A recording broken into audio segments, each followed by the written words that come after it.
You have never worked a single day for money. In the next 50 years. That will be the most expensive thing about you. The folder in front of you is 26 pages long. You've read 4 of them. Nobody in this family explains where the money came from. Nobody ever really does. Level 1. The trust beneficiary. You're 18 years old. The lawyer slides the folder across a desk the size of a door. 26 pages. Your father sits beside you and says nothing. He has always said nothing about money. And today is no exception. The number is buried on page 19. In a font too small for a number that large. You read it once. You read it again. Nobody in the room reacts. Because everyone in the room has read a number like this before. The lawyer offers you a pen shaped like a fountain pen but priced like a small car.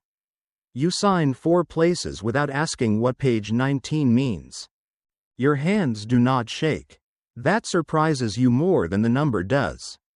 You do not know it yet. But this folder is the last honest conversation this family will ever have with you about money. Welcome to the family. Level 2. The allowance years. You're 24. You've never had a job. And nobody in your family has ever asked you to get one. Once a month, a number appears in your account. You didn't request it. You don't control when it arrives, how much it is, or who decided the amount. $11,000 lands on the 3rd of every month. Whether you've done anything or not. Your friends think you're rich. You are not rich. You are dependent, wearing a very expensive costume. You tell people you are between projects. You have been between projects for 6 years. You start a business. It fails. Your family pays for the failure quietly. The way they pay for everything. And nobody mentions it again. You start to understand something about money you will spend the next 30 years trying to unlearn. It forgives you before you've earned the right to be forgiven. Somewhere behind that number is a much bigger one. You won't see it for 5 more years. You don't ask questions. Level 3. The first real number. You're 29. The family accountant calls you into a conference room you've never been in. On a floor of a building you didn't know your family owned. He says a number out loud. $211 million. He says it the way other people say the weather. You ask him to repeat it. Not because you didn't hear him, but because some part of you needs to hear it fail to sound real twice. That number was never a secret. It was just never yours to know. Your allowance, your failed business, your entire 20s, all of it was funded by a rounding error of a number you are only now allowed to see. You do the math on what your $11,000 a month actually represents. It takes 4 seconds. You feel briefly, genuinely insulted. Your throat goes tight, not from joy, from something closer to vertigo. The kind that comes from realizing the ground under you was never ground. It was a number, and the number was always bigger than you were allowed to imagine. Now you know. Level 4. The family office. You're 33. 41 people work for your family full-time. And you have met perhaps 6 of them. They manage the money so the money never has to explain itself to a bank, a headline, or a stranger at a dinner party. The office costs $14 million a year to run. Nobody asks whether that's expensive, compared to what it prevents. Lawsuits, tax exposure, one bad decision by a cousin with a gambling problem. $14 million is a rounding error. You ask the chief investment officer what your family actually owns. He says that's the wrong question. The right question, he says, is what your family controls without owning it at all. You start noticing the pattern everywhere. Your name is on nothing.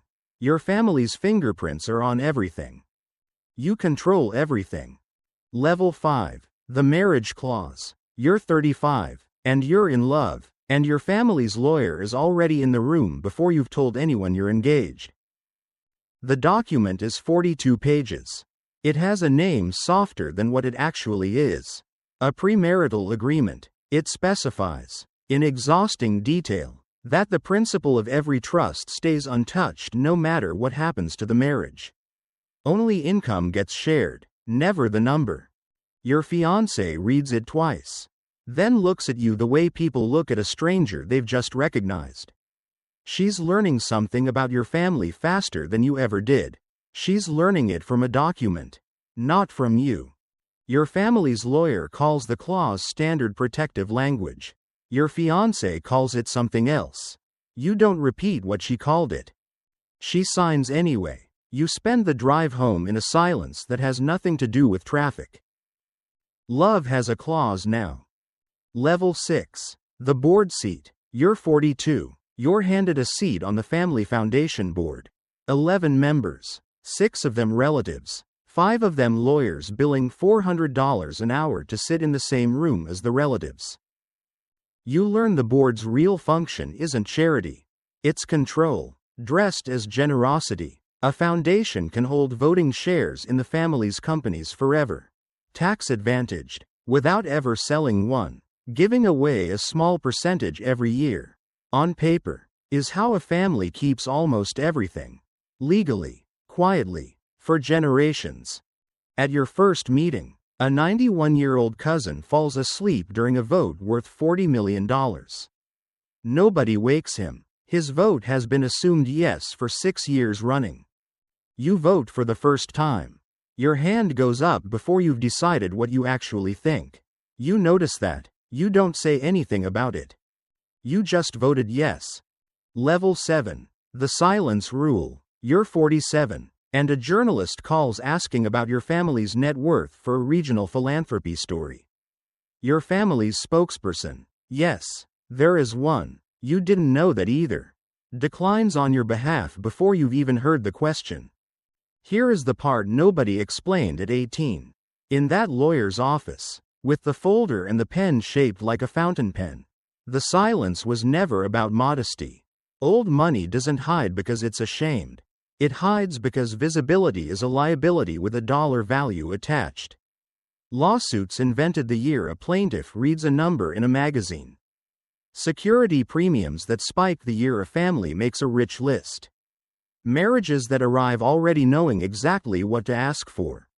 Your family has been photographed in public 9 times in 40 years.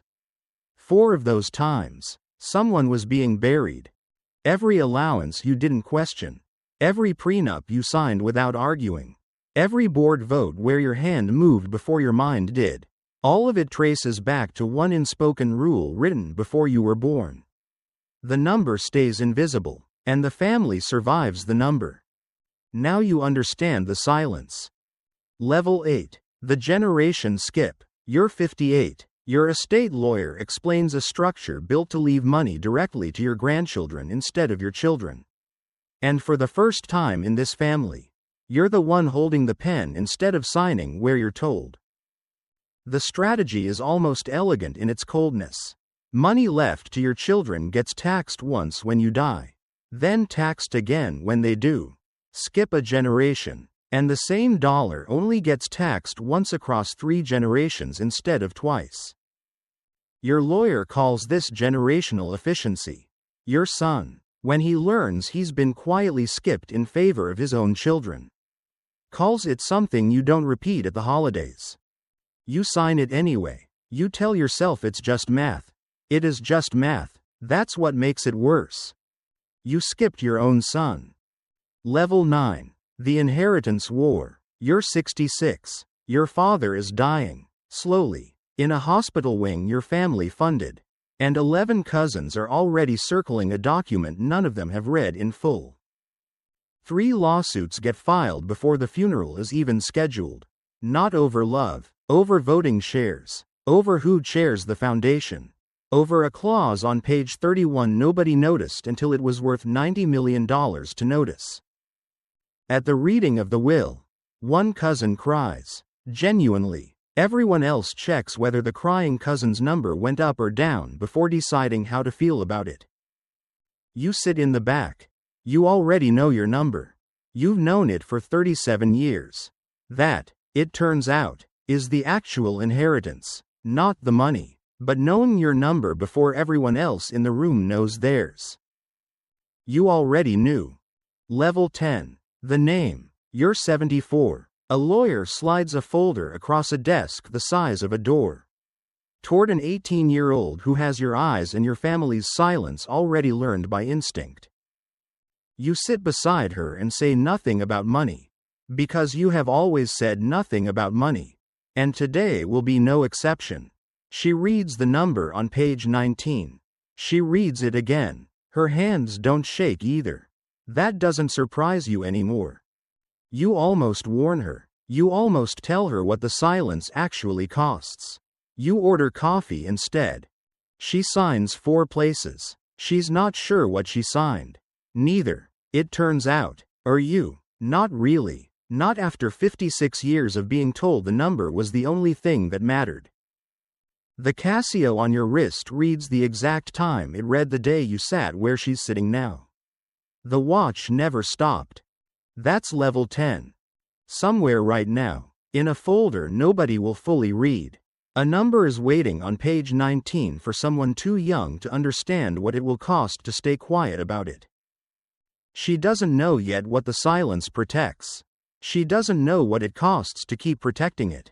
She'll find out the same way everyone in this family always has. This is the climb. Nobody just arrives at the top of old money. Somebody has to inherit the silence. And then teach it to someone else. The watch keeps ticking. It always has. One level at a time.